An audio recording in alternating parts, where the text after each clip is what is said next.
اعوذ باللہ من الشیطان الرجیم بسم اللہ الرحمن الرحیم الحمد للہ الذی جعل کمال دینہ و تمام نعمتہ بولایت علی بن ابی طالب علیہ السلام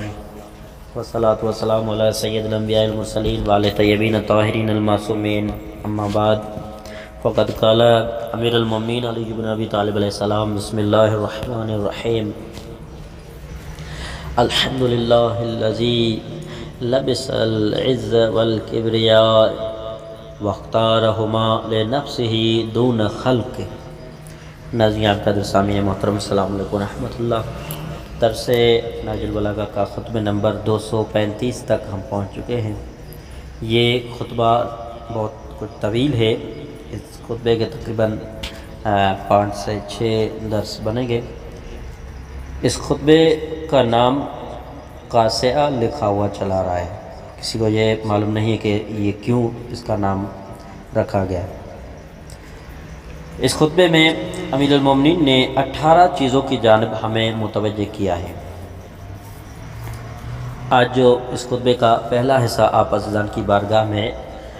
حاضر کرتے ہیں کہ پہلی چیز جو شیطان کی مذمت خاص طور سے اور قریش کی مذمت عام طور پر کی گئی ہے، اور اسے سرکشوں کا تعصب برتنے والوں کا سرغنہ فرمایا ہے، اور اس کی مومنیت اور عبادت کی مدت 6000 سال بتائی ہے، اور شیطان سے ہوشیار رہنے کی وجوہات اور طریقے بتائے ہیں، اور مسلمانوں میں سے سرکش اور منظور لوگ شیطان کے فرمانبردار بن گئے تھے، مسلمانوں پر پورا تسلط قائم کر لیا تھا، اور مسلمانوں کو اپنے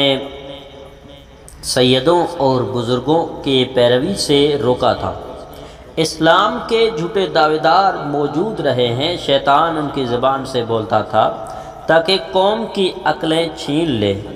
اور حضرت موسیٰ علیہ السلام اور ہارون علیہ السلام کا لباس فرعون کی دربار میں اور فتح حال میں رکھنے کا سبق اور غلبہ اور تسلط دینے کا نقصان، پتھروں یعنی کعبہ سے آزمائش، حضرت ابراہیم و اسماعیل و اسحاق کی اولاد کی باتیں اور عربوں کی وجود میں آنے کا قصہ، اور رسول نے کیا کچھ عطا کیا اور اسلام کو خیر باد کہہ دیا گیا تھا، اور کفر کے غلبے کی پیشگوئی، اور بچپن میں عربوں کے سینگ توڑنے کی بات، اور رسول نے علی علیہ السلام کو کیا مقام دیا، اور عظیم فرشتہ بچپن سے ہمراہ تھا، درخت کا چل کر آنا، کلمہ پڑھنا، قریش کا جادوگر کہہ کر چل دینا۔ آئیے خود میں چلتے ہیں کہ مولا فرماتے ہیں تمام حمد و ثنا اس اللہ کے شایان شان ہے جو عزت اور کبریائی،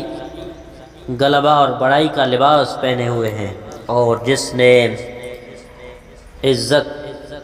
اور کبریائی کو مخلوق کے خلاف اپنی ذات کے لیے مخصوص کر دیا، اور اپنے سوا باقی سب کے لیے ممنوع اور حرام کر رکھا ہے، اور ان دونوں کو اپنی شان اور مرتبہ کے لیے مصطفیٰ بنایا ہے، اور ان سب کے لیے لعنت و محرومی قرار دی ہے جو اس کے بندوں میں سے ان دونوں صفات میں تنازع کھڑا کرے۔ پھر اللہ نے انہی دونوں چیزوں کے ذریعے سے اپنی ذات سے قربت رکھنے والے فرشتوں کا امتحان لیا تھا، تاکہ ان میں عاجزی اور انکساری کرنے والوں کو تکبر کرنے اور بڑائی چاہنے والوں سے الگ کر دیں۔ چنانچہ اس ذات پاک نے فرمایا تھا، حالانکہ وہ دل میں چھپی ہوئی باتوں سے اور غیب کے پردوں میں لپٹی ہوئی حقیقتوں سے واقف اور ان کا عالم ہے کہ بلا شبہ میں ایک بشر کو 3 سے پیدا کرنے والا ہوں، چنانچہ جیسے ہی میں اسے تیار کر کے سوار کر موضوع صورت دے دوں اور اس میں اپنے روح میں سے کچھ داخل کر دوں تو تم اس کی عظمت کے لیے سجدے میں گرے ہوئے ملنا۔ چنانچہ تمام ملائکہ نے بیک وقت اجتماعی حیثیت سے سجدہ کیا، مگر ابلیس نے سجدہ نہیں کیا تھا، اسے اپنی خود فہمیدہ بڑائی کی بنا پر آدم کو سجدہ کرنے میں آر اور غیرت آئی، اور اس نے اپنی تخلیقی مادہ یعنی آگ کی وجہ سے آدم علیہ السلام پر اپنی بڑائی جتائی اور فخر کیا، اور اپنے ناری اصلیت کی بنا پر اس نے تعصب سے کام لیا اور سجدہ نہ کیا، یعنی اللہ کے حکم کو بھی ٹھکرا دیا۔ چنانچہ یہ دشمن خدا متعصب لوگوں کا امام بن گیا اور تکبر کرنے والوں کو پیش و لیڈر ہو گیا۔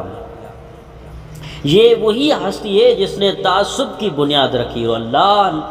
سے اس کی جباریت میں تنازع کیا تھا، اور خود ہی عزت و سربلندی کا لباس پہن لیا تھا، اور بندہ ہونے کا لباس ذلت و خواری اتار پھینکا تھا۔ کیا تم نے یہ نہیں دیکھا کہ اللہ نے کس طرح اسے تکبر کرنے کی بنا پر چھوٹا اور کم رتبہ بنایا، اور رفعت و بلندی کی جگہ اسے پست و بے عزت کیا، چنانچہ دنیا میں راندہ درگاہ قرار دیا اور آخرت میں اس کے لیے بھڑکتی ہوئی آگ تیار کی ہے۔ اور اگر اللہ نے یہ ارادہ کیا ہوتا کہ وہ آدم علیہ السلام کو ایسا بنا دے کہ ابلیس اس پر فخر نہ کر سکے، تو اس نے آدم کو ایسے نور سے پیدا کیا ہوتا کہ جس کی تابناکی سے ابلیس سمیت سب کی آنکھیں چندھیا ہو جاتی اور آدم کی خوبصورتی عقلوں پر چھا جاتی اور ایسی خوشبو پھیلتی جو سانسوں کو قابو میں کر لیتی، اور بلا شبہ اللہ آدم علیہ السلام کو ایسا ہی پیدا کر سکتا تھا۔ اگر اللہ نے آدم کو اس اہتمام سے پیدا کیا ہوتا تو آدم علیہ السلام کے سامنے سب کی گردنیں جھک جاتی، اور ایسا کرنے سے ملائکہ کی آزمائش بہت ہلکی پڑ جاتی اور وہ آدم علیہ السلام کو سجدہ کرنے میں رغبت محسوس کرتے۔ لیکن اللہ پاک نے مخلوقات کی آزمائش ان چیزوں سے کی ہے جن کی بنیاد و حقیقت سے وہ ناواقف ہوتے ہیں، تاکہ اس آزمائش سے ان میں تمیز قائم ہو سکے اور اس طرح ان سے غرور و تکبر کی نفی کی جا سکے، یعنی انہوں نے بلا چون چرا اللہ کا حکم مانا ہے، اور اس طرح یہ طے ہو جائے کہ وہ خود پسندی اور باطل حمیت سے بہت دور ہیں۔ تم پر لازم ہے کہ تم اللہ کے سلوک سے سبق حاصل کرو جو اس نے ابلیس کے ساتھ کیا تھا جب اللہ نے اس کے طویل اور بھرپور کوششوں اور عبادتوں کو ضبط و ضائع کر دیا تھا، اور اس نے یقیناً 6000 سال اللہ کی عبادت کی تھی، اور مادی دلیل و درایت سے یہ نہیں کہا جا سکتا کہ وہ 6000 سال ہماری اس دنیا والے سال تھے یا کہ وہ آخرت والے سال تھے۔ یہ ساری اطاعت عبادت ایک گھڑی کی بڑائی نے تباہ کر کے رکھ دی۔ چنانچہ ابلیس کے بعد کون ایسا شخص ممکن ہے جو ابلیس جیسے نافرمانی کرے اور اللہ کے عذاب اور گرفت سے محفوظ بھی رہ جائے؟ ہرگز کوئی ایسا شخص ممکن نہیں ہے۔ یہ نہیں ہو سکتا کہ اللہ پاک جس خطا کی سزا میں ایک بادشاہ جنات کو جنت سے نکال باہر کرے، اسی خطا پر ایک آدمی کو جنت میں داخل کر دے۔ یقیناً اللہ کا حکم آسمانوں کے رہنے والوں کے لیے اور زمین کے باشندوں کے لیے ایک ہی ہے، اور اللہ کے اور اس کے مخلوقات میں سے کسی ایک کے درمیان ایسی گاڑی محبت کا رشتہ نہیں ہے کہ جس کے لیے کسی ایسے ممنوع فعل کی اباحت یا جواز ہو جسے تمام کائنات کی مخلوقات کے لیے اس نے حرام کر رکھا ہو۔ چنانچہ اے اللہ کے بندو، تم اللہ کے دشمن سے بچ کر رہا کرو، ایسا نہ ہو کہ وہ تمہیں اپنی ایجاد کی ہوئی کوئی بیماری لگا دے، اور یہ کہ وہ تمہیں کہیں اپنی دلکش ندا سے بہکا نہ دے، اور یہ کہ وہ تم پر اپنے سواروں اور پیدل فوج سے حملہ نہ کرا دے۔ چنانچہ میں اپنی زندگی کی قسم کھا کر کہتا ہوں کہ ابلیس نے اپنی شرانگیزی کے تیر کو اپنی کمان میں جوڑ رکھا ہے اور اسے تمہاری طرف بڑے زور سے کھینچا ہوا ہے، بہت نزدیک آ کر تمہارے اوپر چھوڑنے والا ہے۔ اور شیطان نے کہا کہ میرے پروردگار، چونکہ تو نے مجھے اغوا کیا ہے، اب میں بھی زمین میں اولاد آدم علیہ السلام کے لیے اغوا کو زینت سے سجا کر پیش کروں گا اور ضرور ان سب کو اغوا کر کے چھوڑ دوں گا۔ شیطان نے یہ دعویٰ علم غیب نہ ہوتے ہوئے بطور تہمت کیا تھا اور گمان کا نہ پہنچنے والا تیر مارا تھا، مگر ابلیس کے اس دعویٰ کو ناحق کے غیرت مندوں نے سچا ثابت کر دکھایا، اور ضد اور تعصب کے بھائیوں نے اور ایام جاہلیت کی بڑائی کے شہ سواروں نے اس کا ساتھ دیا، یہاں تک کہ اس کی تصدیق کی کہ تم میں سے تمام سرکش لوگ اس کی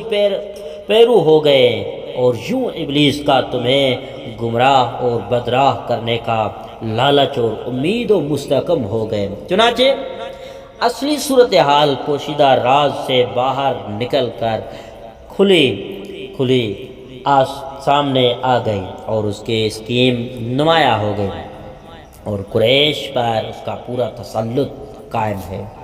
اور وہ اپنی فوجوں کو لے کر تمہارے پاس آ گیا ہے، اور اس کی فوجوں نے تمہیں ذلت کے غاروں میں ڈھکیل دیا ہے، اور تمہیں انہوں نے قتل و غارت کے بھنوروں میں پھنسا دیا ہے، اور پے در پہ زخم لگا کر تمہیں زخموں سے مغلوب کر لیا ہے، اور تمہاری آنکھوں میں نیزے گاڑ کر، تمہارے گلے کاٹ کر، اور تمہارے ناک اور نتنوں کو چیر کر تمہیں تمہاری قتل گاہ میں ڈالنے کے ارادے کے ساتھ تمہارے جوڑ و بند توڑ کر اور تمہارے ناک میں قہر و غضب کی نکیل ڈال کر تمہیں اس آگ کی طرف کھینچے لیے جا رہا ہے جو تمہارے ہی لیے تیار کی گئی ہے۔ لہذا تمہارے دین کو زخمی کرنے کے لیے شیطان اعظم شخص ہے، اور تمہاری دنیا میں فتنہ اور فساد کی آگ بھڑکانے میں سب سے زیادہ آتش انگیز ہے۔ وہ تمہارے دشمنوں سے بھی زیادہ خطرناک ہے جن سے تم ٹکر لیتے رہتے ہو اور ان کے خلاف دوسروں سے مدد طلب کرتے ہو۔ لہذا تمہیں چاہیے کہ تم اپنا سارا زور اور تمام قطع تعلق کی کوشش اسی کے خلاف مجتمع کر کے صرف کر دو، اور وہ تمہارے اس لیے بھی دشمن ہے کہ لہذا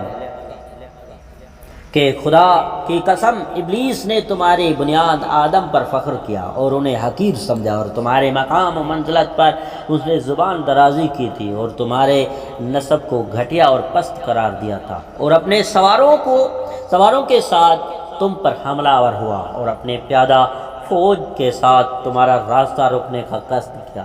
شیطان اور اس کی افواج ہر کہیں سے تمہیں شکار کرتی ہے اور تمہارے تمام جوڑوں پر ضرب لگاتی ہے، تم کسی ہیلے اور ترکیب سے انہیں منع نہیں کر سکتے، تم پکا ارادہ کر کے بھی ان سے بچاؤ کا انتظام نہیں کر سکتے ہو، حالانکہ تم ذلت کے چکروں میں ہو،